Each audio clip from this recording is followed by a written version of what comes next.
पवार बारामतीकडे भल्या सकाळी निघाले खरे, पण ठरल्याप्रमाणे सगळं काही घडत होतं. मुंबईहून 40 ते 45 मिनिटात विमान बारामतीमध्ये पोहोचलं सुद्धा, पण कमी असलेली दृश्यमानता आणि एका खड्ड्यानं लँडिंगच्या वेळेला मोठा घात केला.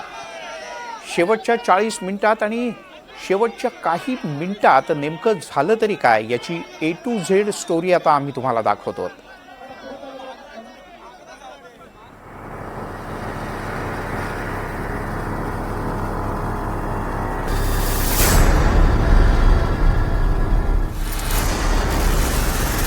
अजित पवारांच्या विमानाचा अपघात कसा झाला? एका खड्ड्यानं केला घात. पायलटचा मेडे कॉल. पुढच्या काही सेकंदात खेळ खलास. अजित पवारांचं हेच ते विमान, ज्या विमानामधून अजित पवार मुंबईहून बारामतीकडे निघाले. मुंबईतून अजित पवारांच्या विमानानं सकाळी 8च्या सुमारास टेक ऑफ केलं. विमानात होते उपमुख्यमंत्री अजित पवार, अजित पवारांचे बॉडीगार्ड विदित Jadhav, pilot captain Sumit Kapoor, captain Shambhavi Pathak आणि फ्लाइट अटेंडंट पिंकी माळी. 8 वाजता विमानानं उड्डाण केल्यावर विमान पुढच्या 40 मिनिटात बारामतीमध्ये पोहोचलं. बारामतीमध्ये लँडिंगच्या आधी विमान घिरट्या घालू लागलं.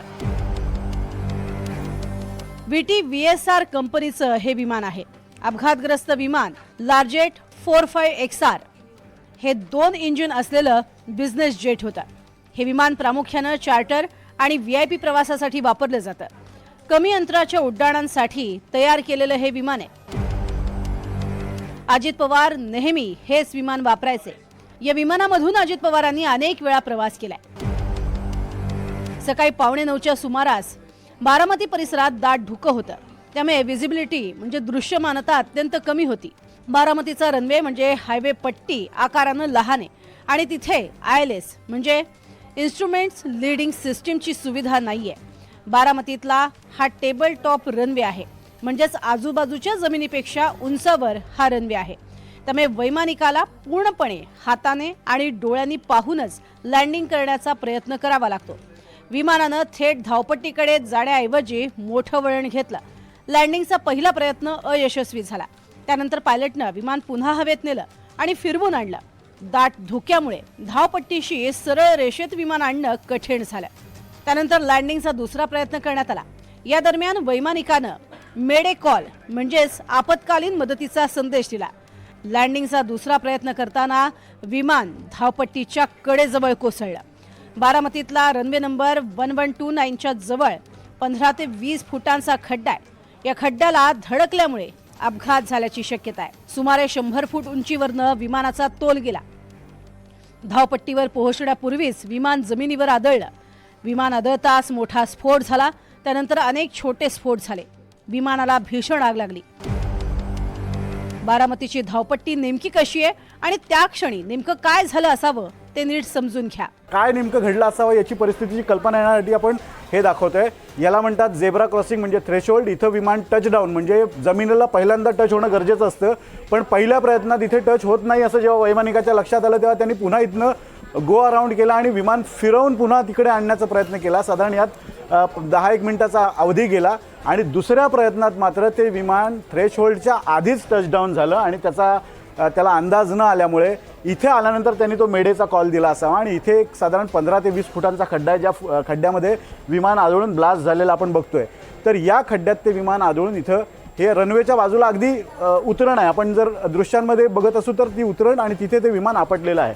तर या पद्धतीनं हा अपघात झालेला आहे असं आपल्याला दिसतं. लँडिंगच्या आधी विमान गोल फिरत होता. याचा नेमका अर्थ काय?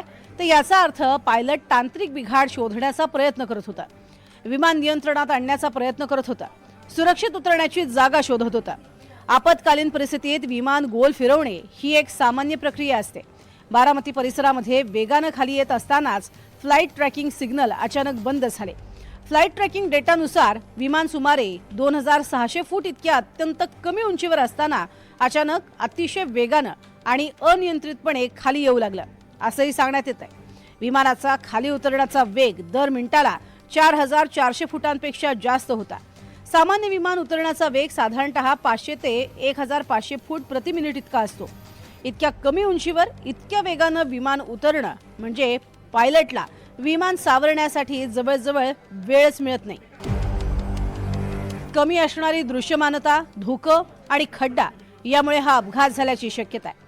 सांगायचा उद्देश एवढाच आहे की हे विमान VSR VSR होतं, त्याचा कोड रजिस्टर नंबर, आणि हे VSR ॲव्हिएशन म्हणून आहे.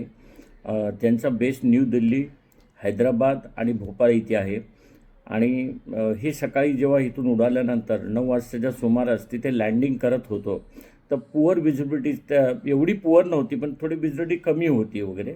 9 सगळं उतरतं वगैरे, फॉग येतात त्याला म्हणतात, धुकं म्हणतात असं. त्यावेळेस तिथे उतरताना त्याला जमलं नाही म्हणून त्यांनी एक गो राऊंड केलेलं आहे अगोदर.